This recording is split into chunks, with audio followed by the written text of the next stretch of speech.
Welcome to the next video of the 1982 Kawasaki 750 Limited Rebuild. As you might recall, I have been working on the valve clearances, and 3 out of 8 were correct within the tolerances in the manual. 5 out of the 8 were not, and I tried to exchange the different shims with each other, but that was not going to work. I didn't have the right sizes. There's one issue with this valve over here. There was a 27 or a 270 shim in this valve and it was way too tight. So I bought a few more shims and they're lying over here. Here we have the new shims, 5 in total, and the old shims still in the tappets. Now, normally on a Monday you're not able to visit a bike shop. Most of them are closed in Holland. But I was lucky yesterday in a place called Alkmaar, which is about 15 miles from where I live. There's a Kawasaki specialist that's been there for years, and he was open on the Monday afternoon. And they had brand new shims, OEM Kawasaki shims lying around with a diameter of 13 millimeters, which I've encountered is not the easiest thing to find. They're available, but you really have to look for them. So I bought 5 new ones, as you can see here. So I'm going to be installing the shims right now and measuring the clearances again. So first thing to do is make sure that cylinder 1 and cylinder 4 are at the dead top center. So that's what I'm going to do first. So let me get at that first and then come back to you. Cylinder 1 and cylinder 4 are at the top dead center. So now I'm going to put in the new shims. First of all, for this valve over here, and that is the intake valve number 4. It used to have a 240 and the clearance was not sufficient. So we're moving over to a 23, which is this one over here. So we're very easily just going to place it in the recess meant for the shim. That's the first one. Now the other one, if we stay with the intake valves first, we have intake valve number 2. And intake valve number 2 used to have a 24 and the clearance is too wide, so we're going to move that to a 25 or a 250.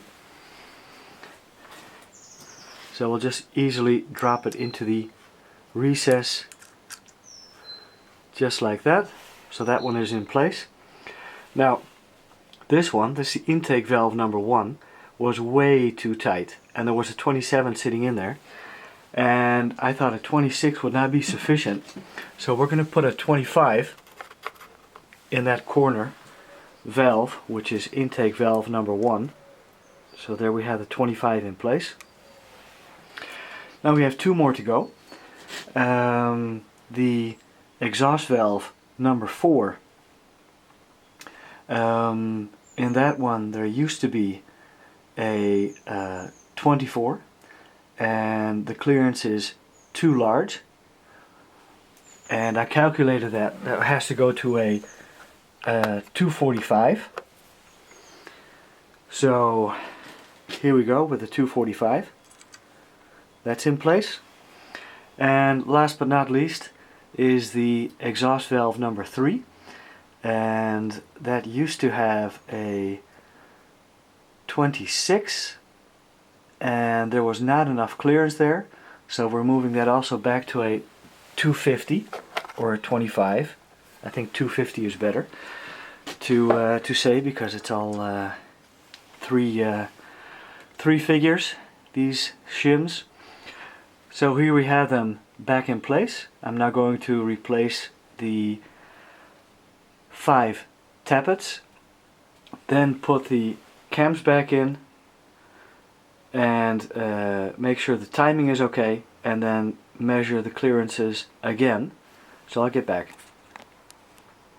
As you can see here, I've been using the valve suction tool that I've been using for the valve lapping to press the tappets back into place.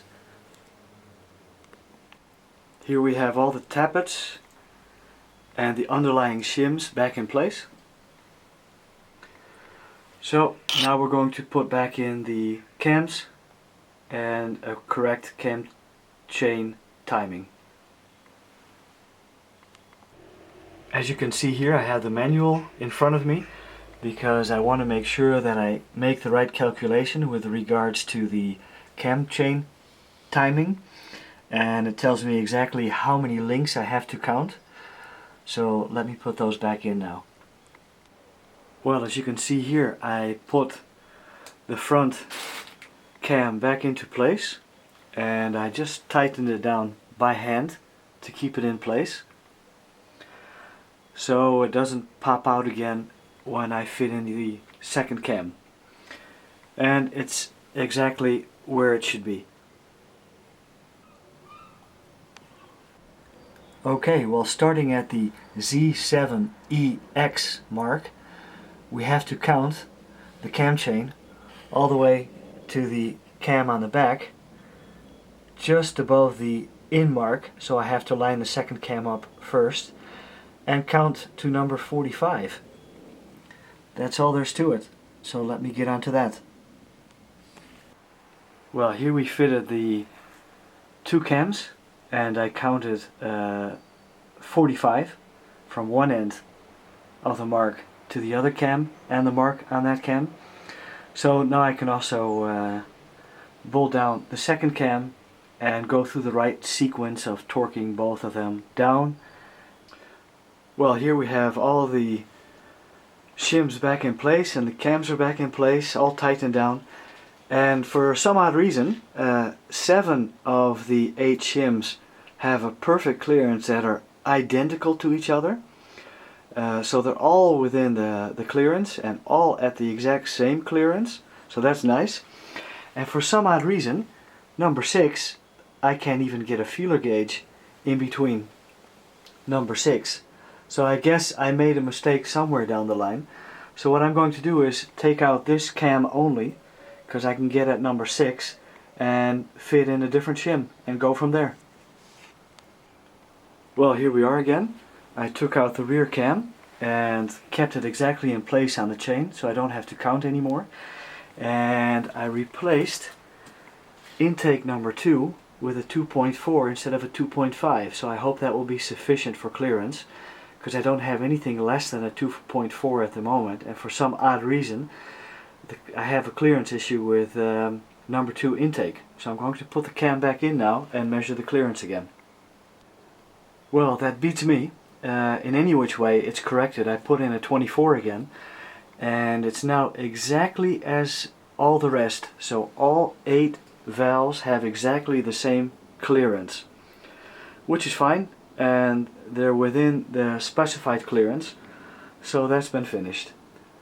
So now we continue on to the cam chain tensioner.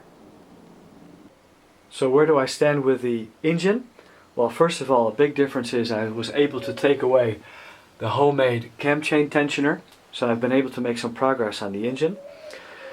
As you've seen, I've done all the valves and placed in the new shims, measured all the clearances, so they're okay. Put back in the cams and also did the timing. In addition, I reinstalled the cam chain tensioner. Here it is, and that's been adjusted again. This is a new version, by the way. There are 2 versions for this bike. So that's all been dealt with. I'm just going to fit the valve cover just to make sure that nothing falls in and keep everything clean. In the meantime, I'm going to continue on with the rear fender, which I was working on yesterday. Hopefully can get it finished enough to put a new coat of primer onto the fender.